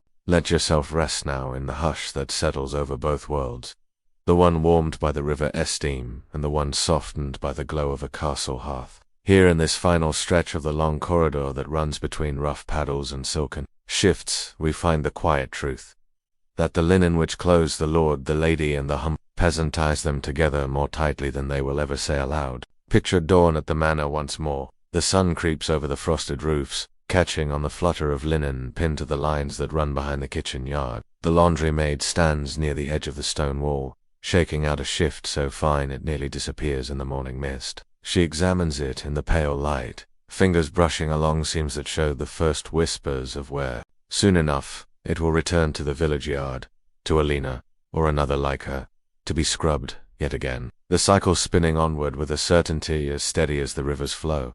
Far below, the village stirs. Smoke curls from low chimneys as laundresses, like Alina, roll out of straw beds, fingers already flexing against the ache they know is waiting. They speak little as they gather baskets, testing the day's chill in the air, their eyes lifting once to the castle-less tower before dropping again to the path that leads to the water edge. They know that each piece of linen that leaves their washyard returns one day, worn, softer, perhaps, but never free of stains for long. In every shift, they read the stories. The castle walls do not speak aloud. The rumor of a mistress's tears hidden in the lace of a pillowcase. The sign of a hurried meal spilled on the lord's fine sleeve. The traces of children's laughter pressed into napkins gathered from the high table after a feast. Yet they are not invited to the great hall where the candles glow on silver plates and fresh tablecloths. They stand instead beneath the lines outside, shoulders hunched against the wind as they pin each cloth and hope the weather holds. Their reward is not praise but the small weight of coins pressed into calloused palms, copper pennies that slip away as quickly as they came, traded for bread for salt, for the sweet herbs they tuck into sopwort to make the cloth smell like the gardens they rarely see. Sometimes the line between the castle's hush and the washyard's chatter blurs. A housemaid sent to fetch the linen might pause at the edge of the yard, her clean apron crisp against the muddy earth. She lifts a corner of a drying shift, testing its softness with a thumb and forefinger, a flash of envy, or perhaps gratitude, flickering in her eyes. For she, too, stands half in both worlds, close enough to see the lord's luxury, yet bound by the same rough thread of labor that binds Zalinar to the stones and paddles. Even the children sense it. A washerwoman's daughter, too young yet for a paddle but old enough to carry pegs, watches the castle lights flicker at dusk and wonders what it must feel like to sleep beneath linen that never stiffens with cold damp, that never smells of smoke and sweat when the fire burns low at night. She asks her mother, "Do the ladies ever wash their own cloth?" And Alina smiles, shaking her head. The same answer she was given once when she was small. They have us for that. And yet, for all its quiet cruelty, this divide holds a kind of fragile grace. Without the laundresses, the lord's cloak would cling with the stench of last week's hunt. The lady's pillow would sour beneath her perfume. The great holstable would bear the stains of old wine and spilled grease, and mark against the pride that holds these stone walls upright. It is the washerwoman's unseen hand that keeps these secrets tidy. She is the quiet steward of the house's respectability, a witness and a warden, both her voice lost in the river's hush when she dips the cloth one last time before the paddle-less rhythm begins again. Up at the castle, the lord's guests drift to bed. They press their cheeks to pillows that smell faintly of lavender and river mist, never wondering whose cracked fingers wrung the cloth clean. They see only the candle's gentle light, the snow-white linen that promises comfort, the unbroken dream that tomorrow the cloth will be just as fresh. Down below, Alina and her sisters stand beneath the hedgerow where the last pieces flutter like ghosts in the dusk. They gather their baskets, the fabric warm from the day's sun, but cool now in the night's breath. The weight digs into their hips as they walk home, leaving footprints pressed deep into the muddy lane that runs between thatched roof and high stone wall. Each step is a reminder. This cloth connects them to those they never truly touch. Between paddles and perfumed chambers lies the river's hush. The steams curl, the steady beat of work that makes the world seem cleaner than it is. So breathe here, for a moment. At the edge where linen snaps on the line and the castle's candle flickers above, feel the soft divide. Not cruel, but constant. That lets one head lie easy on clean cloth, while another bends low to scrub it. And know that in every shift and sheet, every pillowcase laid smooth across the Lord's bed, the washerwoman's hush endures, a hidden bond that binds mud and marble river and castle. Hands rough with soapwort, to hands pale with idle grace. Segment 5. The broader tapestry, water hygiene. And the order of things settle now into this final turning of the story, the soft widening of your gaze from the washer's battered stones and the Lord's pressed sheets, to the gentle flow that connects them all. Water itself. In the Middle Ages, the river was more than a strip of silver winding through the fields. It was a thread that bound together villages and manors, laborers and lords, filth and cleanliness, life and loss. Imagine standing on a low wooden bridge just beyond Alanar's village. Beneath your feet, the water moves at a steady pace, carrying away the suds of countless mornings, the dirt and sweat scrubbed from linen that once lay warm on a noble bed. If you close your eyes, you can hear it. The hush of water slipping over stones, the soft slap as it eddies against the bank, the whisper that says everything, every stain, every secret, can be carried downstream if you are patient enough. For the medieval household, the river and the village were lifelines. Clean water was not something taken for granted. It was watched, measured, and fiercely guarded. The villagers knew the spots upstream where buckets could be dipped without gathering the runoff of rinsed shifts or the suds from boiled bedding. Children were scolded away from muddying the shallows where the washerwomen knelt. Even the pigs were kept back, tethered away from the clear channels that gave the yard its best chance at lifting stains and scrubbing away. The story's cloth could not keep to itself. Picture the rhythm that formed around this flow. Early in the morning, the laundresses stood knee-deep at the river's edge, sleeves rolled high, skirts tucked into belts to keep the hem dry. They dunked linen into the chill, beat it against the wash stones, half buried in the muddy bank. Their laughter, or their tired sighs, drifted through the willows, mingling with the bird song and the distant call of the church bell marking the passage of time. Yet this same water fed the manor's kitchen garden, turned the wheel of the mill that ground the villagers' grain, and carried the refuse of the day's work far from the sight of those who wished to keep their doorsteps sweet. In this way, the river was both cleanser and keeper of secrets. It knew the scent of rosemary steeped in rinse buckets and a sharp tang of ley that bit at battered cloth. It bore away the greasy sheen of chamber pots emptied by the scullery maids. It carried with it the ashes of fires banked low to boil water, the slop of stews left too long on the hearth. But this water was not always kind. When the rains came heavy, the river swelled its banks, swallowing the washyard in a flood that muddied the piles of carefully sorted cloth. Shifts set out to dry on low lines were swept away, carried like pale ghosts downstream to snag in the reeds, or vanish altogether. In summer's leanest weeks, the current slowed to a trickle, its shallow pools growing cloudy with the labor of so many hands. Then, the linen turned stiff with soap that could not be rinsed away cleanly, and housekeepers complained of rough cloth against tender skin. In grander places, castles perched on hillsides or manors with deep wells sunk into the courtyard, fresh water was guarded by cisterns and barrels that caught rain before it could soak into the earth. Even so, a great house relied on the river too, for the scullery, for the laundry yard, for the quiet dumping of waste that no noble wished to see gathered near the front gate. Water was status and survival, a sign that a household was well kept, its servants vigilant, its laundry sweet. Beyond the daily chores, water shaped the rhythm of life in ways few pause to name. The village bathhouse, if there was one, stood near the stream, a low wooden hut where the brave or the wealthier few might scrub not just their linen but their own skin. Heated stones plunged into barrels to warm the chill. For most, though, the river's bend behind a hedgerow did well enough when the summer air turned heavy. A child's laugh, a woman's hum, the slap of water against bare arms. These small sounds were the lullabies of a world that could never be truly clean, but tried all the same.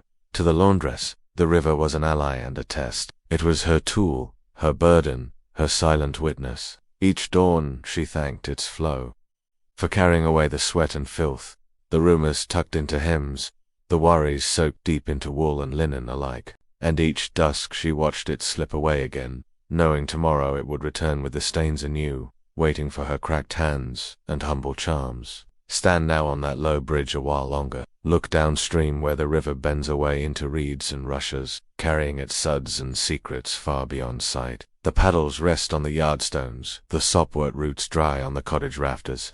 But the water keeps moving, always moving. the one constant in a world that spins its daily toil upon the promise that no stain need stay forever so long as the river runs. So breathe in the hush of its promise. The washerwoman's craft is not just the slap of cloth and the hiss of boiling pots. It is a faith in the water's rhythm, in its gift of letting the stains of one day drift out of sight before the next dawn calls her back again. Let your thoughts drift now from the riverous, steady hush to the way its water shaped not only the laundry but the very breath of medieval life. For a world without pipes and taps, the promise of clean cloth was not only comfort or pride, it was defense against sickness, suspicion, and the creeping spread of filth that threatened every threshold. Imagine Eleanor waking in her cottage before the dawn, the chill pressing through the rush-matted floor, her boy still sleeping the pallet behind her, their small breaths soft in the dark. Before she lifts the basket to her hip, she pours a ladle of water into a basin. She washes her own face, a ritual less about beauty and more about pushing back the heavy, unseen hand of dirt that settles everywhere. The water's cold, drawn from the bucket left by the door the night before, its surface rippling with the faint smell of yesterday's soap. In these moments, cleanliness is both practical and powerful. The neighbors may gossip about a hearth gone cold, or a husband lost to young. But if our boys walk to church in shifts that smell faintly of sopwort and rivermint, they stand in the world with a small shield. In the village's narrow lanes, dirt means not only labor but also neglect, a sign that a family cannot keep its home in order, that its place in the fragile web of trust and trade might fray. Yet the fight was never fully won. The washerwoman might scrub the cloth until her knuckles split, but the filth found new ways to cling. A child's tunic carried the earth of the fields. A laborer's hose reeked of sweat and mud pressed deep by days stooped at the plough. The castle laundress could boil linen to whiteness, but the rushes on the floor of the Lord's Hall grew stale and damped within weeks, harboring fleas and the soft, dark threat of disease. Picture the town bathhouse if your village were lucky enough to have one. A low-timbered building by the stream, steam curling from the roof on market days. Men and women might pay a coin for the comfort of hot water poured over their shoulders, a moment's softness after the ache of labor. In larger towns, bathhouses sometimes doubled as places of quiet gossip, deals struck over the clatter of wooden buckets and the hiss of heated stones. But few could afford such visits often. For many, the river was bath and laundry both, and its chill was a test of resolve in the coldest seasons. When illness came, as it often did, cloth told its tale, blankets stiff with sweat, shifts marked with blood, sheets carried to the washyard with whispers of fevers that stole children away in the night. The laundress knew these stains. Well, she could read in them the signs that sickness had come close, that her own hearth must be guarded with care. She boiled the linen twice, sometimes 3 times, stirring the tub with an old paddle dedicated to the sick BDS burden. She might mutter a charm as she worked, rosemary tucked into her bodice to keep the fever's breath at bay. It was no certain shield. A washerwoman was always close to the edge where water and disease met. The same river that washed away dirt carried back the risk of what it could not cleanse entirely. Yet even so, the women came, bent over the same stones where their mothers once stood, believing that cleanliness, though partial and hard-won, was worth every cracked fingertip. In the great houses, the same truth hummed softly beneath the silks and scents. A lady's chemise might be changed daily, her bedding freshened with lavender and sweet herbs, but the rushes beneath her slippers teemed with the filth of mice and insects. Beneath the castle's bright candles, the scraps of waste and half-finished meals lay waiting for the scullery boy to sweep away before the smell betrayed them. The contrast was stark. Linen was spotless, but the floor beneath was never truly clean. These contradictions shaped the slow, gentle rhythm of medieval life. The endless seesaw of stain and scrub, filth and fleeting freshness. A washerwoman's craft was one corner of a fragile defense. Midwives did what they could for mothers in damp cottages. Herbwives crushed mint and sage for poultices that might ease the throat or chase lice from hair. And all the while, the river ran, carrying each effort downstream with its constant hush. So when you imagine a medieval home, do not picture only the drifts of dirt and the scent of smoke clinging to every garment. Remember, too, the small daily struggle to hold a line against decay. The shift-beaten cleaned the blanket, boiled twice the faint scent of rosemary clinging to cloth as a promise that someone cared enough to scrub away what they could not see. Picture Eleanor, shoulders stiff from the paddle, returning home at dusk. She sets the basket down by her boy's pallet, her hands raw and red. She kneels to wash their feet with the same care she gave the Lord's pillowcase that morning. Because dirt always returns, but so does the chance to lift it, one rinse at a time. And as the river hums its constant song just beyond the hedgerow, the washyard rests for a few hours, ready for another dawn. The secret is not that these women believed they could conquer dirt forever. They knew better than that. The secret is that they scrub it anyway, trusting that each cloth, each wash, each whispered charm was enough to hold the world together for one more night. Now drift with me into the village itself, beyond the washyard's churned mud and the river's hush, into the winding lanes, where the daily fight for cleanliness weaves through every threshold. Here, you see how the washerwoman's craft is only one strand in a much larger weave, a quiet, unspoken pact that binds neighbors, kin, and strangers alike in a world where filth and misfortune always wait at the door. Picture the row of timbered cottages that lean against each other for warmth, their thatched roofs patched with bundles of reeds gathered from the river's edge. Each house stands small but stout, its single hearth, the anchor for every meal cooked, every fever endured, every scrap of linen laid by the fire to dry when the rains come too hard for the lines behind the hedgerow. In the village square a shallow well marks the heart of this pact. Women gather there at dawn, buckets banging softly against hips wrapped in coarse aprons. They greet each other with nods and murmured gossip.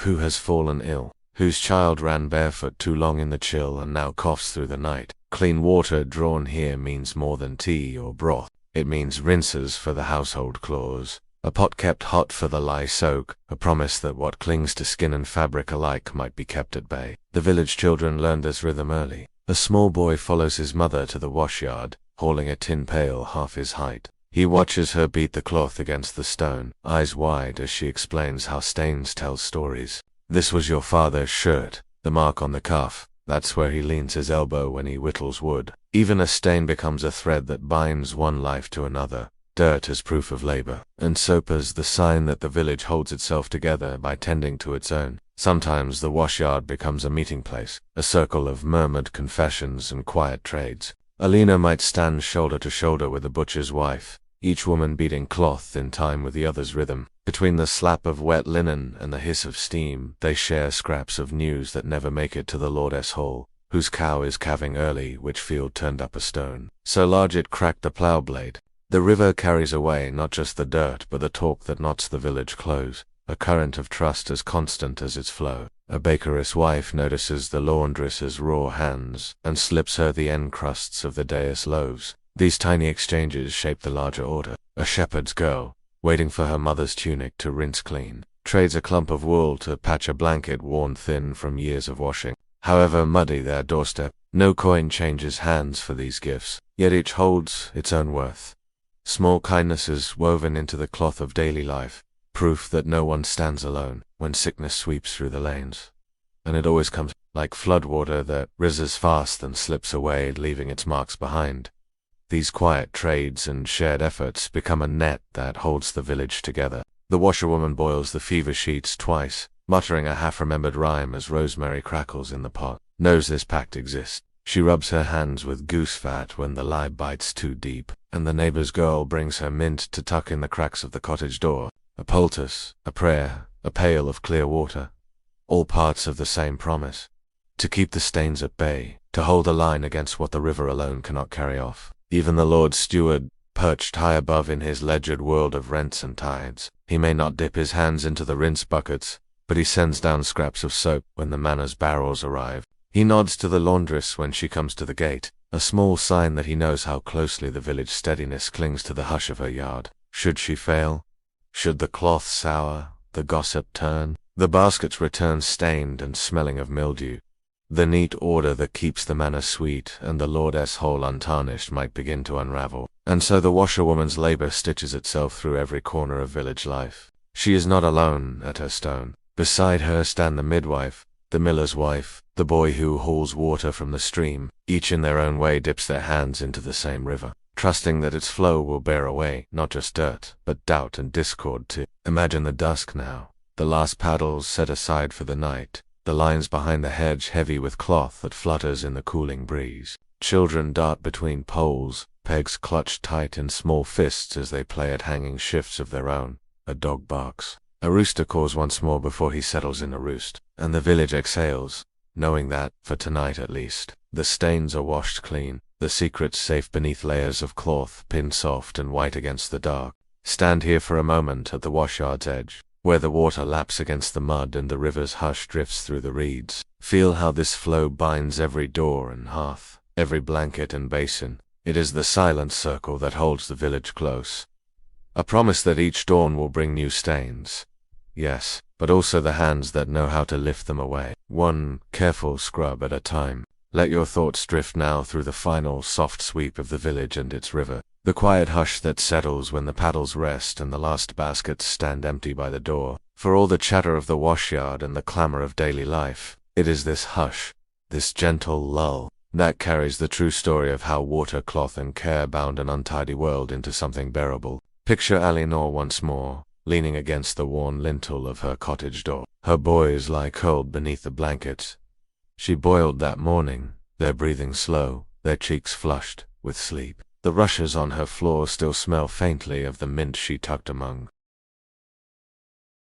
them, a small blessing to hold off the damp that creeps in with the night air. Her hands rest open in her lap, raw fingers brushed with a dab of goose fat to soothe the cracks Lie has left behind. Beyond her small hearth, the lane lies quiet. A dog pads past, nose low to the ground, tracing the ghost of the day's bustle, the churn of feet back and forth from the washyard, the scuffle of children carrying pegs and pins. Near the hedgerow, the last strips of cloth sway on the line, catching the moon's glow where the sun's warmth lingered only hours before. They move gently in the breeze, the faint slap of linen, like a final lullaby that hushes the village to its rest. Here, in this twilight stillness, the hush of water and soap becomes something more than labor. It is a vow made and remade each dawn, that what dirties can be scrubbed clean, that what clings in shame or secrecy can be boiled into steam and carried away. It is never a promise of perfection.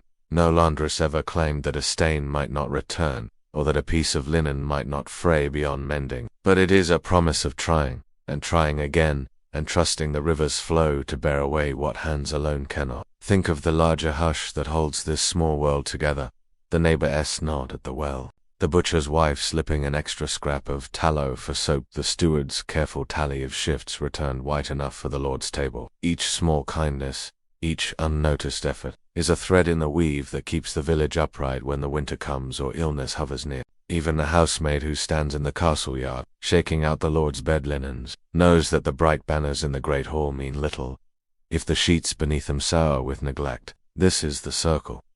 The cloth leaves the cottage in the crook of a washerwoman's arm, heavy with sweat and soil and secrets. It returns, a little whiter, a little thinner, carrying the faint scent of river mint and soap. It wraps a child's shoulders, lines a lord's bed, drapes the table for a midwinter feast. It stains again, it is washed again, and so the hush endures. For the river, there is no final stain. It accepts each day's burden without complaint.